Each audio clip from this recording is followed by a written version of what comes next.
from your local election headquarters. This is Big Country Politics on KTAB.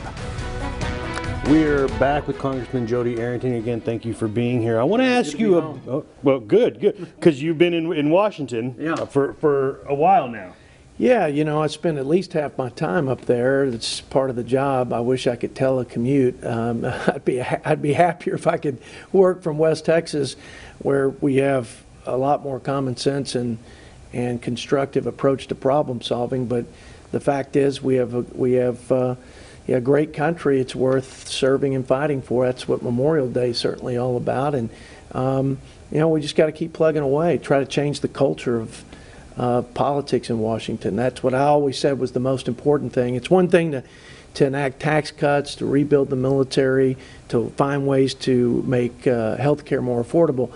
But for me, the longer term prospect of handing this country better to my children and to the children and grandchildren of West Texas is to change the crazy political, hyper-partisan culture of Washington, because it's dysfunctional. It doesn't serve anybody well. It's really that apparent over there, huh? Oh, sure it is. I mean, look, the media, national media, probably overstates it, overblows it, but it's real. I mean, you see, if right now Nancy Pelosi is the Speaker of the House, this is my first time in the minority party, and they want to talk about endless investigations of the president, even though the Mueller report was definitive and conclusive that there wasn't any collusion after 2 years and $30 million spent. They want to continue this narrative that there's some issue there, some boogeyman there, and it's worse than a distraction, and it's worse than undermining the presidency, what happened in that whole Mueller investigation. To me, it's a threat to our democracy that we could weaponize the Department of Justice, our intelligence agencies, and levy that in sort of abuse of power and political corruption against any president. I don't care if you're Republican or Democrat. I was just getting ready to say, it seems like every president now, there is this issue that spans their presidency. Obama was Obamacare, I guess, or was he a legal citizen here? And Trump, it's this investigation. I mean, do you see that happening from now on? I mean, yeah, I think when you open Pandora's box like that, you create the new normal, like we saw in the Kavanaugh hearings for the Supreme Court justice. He married an Abilene girl, Ashley, who's a dear friend. But we watched that whole thing sink to new lows as they looked at his high school yearbook to vet him as a Supreme Court justice. I don't think you ever get that back. I think once you go there, other political parties and other, in that case, candidates for the Supreme Court get the same treatment, and I think that does a disservice not only to them and their families, but to democracy. I really do. Same thing again with this DOJ investigation that our AG Barr is looking into.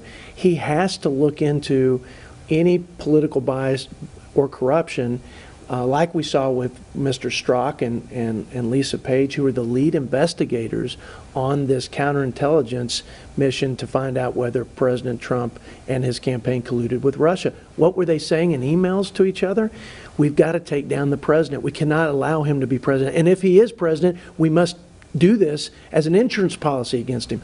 I mean, that is unforgivable in a country like this, to abuse your power like that. We've got to get to the bottom of it. We have to hold those people accountable and bring them to justice so it doesn't happen to any president. Again, this isn't a political concern for Republicans or Democrats. This is a concern for our country and our democracy. And that's what it kind of is. It's kind of like an insurance policy down there looming, right? I mean, that's at least what they refer to it as they clearly were looking for ways to undermine this president and to build something that wasn't there so that people perceived that this president was involved in nefarious activity. Again, $30 million of taxpayer money, 2 years, and we've got no collusion. And this president, fortunately, is an unusual person, and he's a strong man and leader, and he's continued to stay focused on the real issues like border security, like growing our economy, which we've seen historic growth. We've got more jobs than we have people, and rebuilding the military and staying strong in addressing the threats, whether it be North Korea or Iran.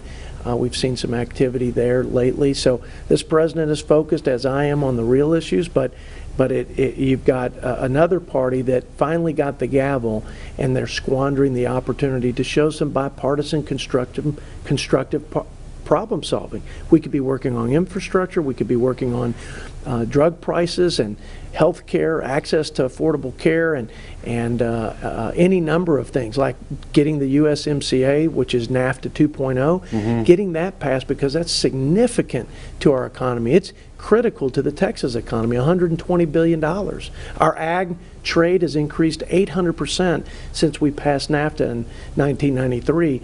Those are the issues we need to be talking about, not this obstructionist, endless investigation by the Democrat Party against a president who, through an independent counsel, was rendered not to be doing anything nefarious, not colluding with a foreign power. We need to move on. And if the Democrats know, not only will it hurt our country, it's going to hurt them in the 2020 election. So I think it's unwise on a number of fronts. One more question before we have to go. I want to ask you about tariffs, how it is affecting farmers, ranchers here. Have you heard? I mean, have you heard from our farmers, ranchers? Have they been affected? Well, our farmers and ranchers are coming off a really bad trend of the lowest farm income, or at least the biggest drop in farm income since the Great Depression. They've had tremendous increases in bankruptcies. You know, they are also have the highest suicide rates by 5 times the national average. So, yeah, the ag economy has struggled, and the tariffs have added to that, no doubt. We've lost market share. Our cotton growers lost 50% of their market share in China. Prices have gone down, and the president has acknowledged that this is going to be a painful process to hit reset with China. If we can get to better trade relationships with China and really open up that market, we'll see much greener pastures for the next generation of ag producers. But in the meantime, the president just announced $16 billion in round 2 of trade assistance to our farmers and ranchers who desperately need it. He knows they do, and he stands with them. As they do him, both have to work together. That is, the president needs the runway to hold them accountable and get to a new trade dynamic with China. But our producers need the relief to give him the runway, because we can't get it back if we have to sacrifice the family farm on account of getting to a better trade deal with China. Are tariffs the way to do it? And if so, how long do you see this going on? I mean, I think that tariffs should be used sparingly. I think we should be more measured in how we use them and more targeted. I'm glad to see that the president has lifted the steel and aluminum tariffs from Mexico and Canada, who are good trading partners. I totally support him using tariffs against China. It's a necessary thing to do at this point. China has stolen from us. They've cheated. They do not play by the same rules, and we've suffered for it. They have a 5-to-1 trade surplus with the United States, or to say it otherwise, we have $100 billion we export in product to China. They have $500 billion in the U.S. They have a lot greater stake in this, and their economy is struggling. Ours is growing. So if there was ever a good time to hold them accountable and to reset our trade relationship with them, it's now. We just have to make sure that as we do it, we don't allow businesses, manufacturers, and producers to suffer to the point that they go bankrupt on account of something they didn't prepare for and they couldn't foresee. And I think the president has acknowledged that with the $16 billion in farm aid and assistance to our producers. Congressman Arrington, before we leave you, do you want to leave our viewers with a message? I do. There's not a greater city in all of West Texas to to celebrate Memorial Day, and I say celebrate because I celebrate the heroes in this country that had 1% of its men and women willing to die for our freedom and for our security. And there's not a greater city than the Key City to do that, the home of the brave airmen of Dias. And so I'm here as a fellow West Texan to honor those who have fallen in battle and who paid the ultimate price. And there is no freedom without security, and there is no land of opportunity with all the jobs and all the historic growth that we've been talking about. None of that exists without the brave men and women who wear the uniform and stand in defense of you and me and your viewers. And they're the ones that, when you ask what will make America great again, well, I can tell you one key ingredient. It's to make sure that we continue to have a generation of men and women who are willing to not only fight for the things we believe in, but to die, to give their blood on foreign soil for this great experiment in liberty and democracy. And it's because of them we've gone this long, 240 years.